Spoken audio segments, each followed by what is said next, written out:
तीच तीच भाजी खायचा कंटाळा आला आहे, तर चला बनवूया कांद्याची चटणी. अशी चटणी तुम्ही कधी खाल्ली आहे का? मला नक्की कमेंटमध्ये सांगा. चला, 2 कांदे घेतलेत उभे कट करून, 2-3 लसणाच्या पाकळ्या घेतल्यात त्याही कट करून. आता फोडणी द्यायची आहे. कढईमध्ये तेल, जिरे मोहरी, लसूण छान परतून घ्यायचं.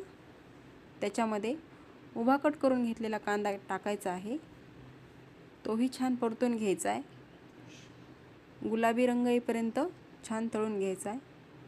कांदा लवकर तळण्यासाठी याच्यामध्ये मीठ टाकायचं आहे. गुलाबी रंग येईपर्यंत तळल्यानंतर कांदा, थोडीशी हळद, 1 चमचा लाल तिखट आणि थोडंसं धने पावडर टाकायचं आहे. आणि आता याच्यामध्ये आपल्याला 2 चमचे बेसन पीठ ॲड करायचं आहे. त्यामुळे आपली चटणी खूप टेस्टी होते आणि खूप छान लागते खायला. आता याच्यामध्ये 1 चमचा शेंगदाण्याचं कूट टाकायचं आहे आणि तयार आहे आपली कांद्याची चटणी.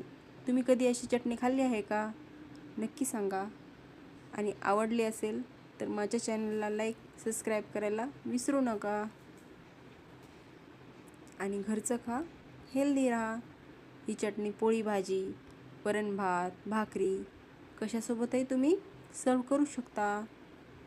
भेटूया नवीन व्हिडिओमध्ये.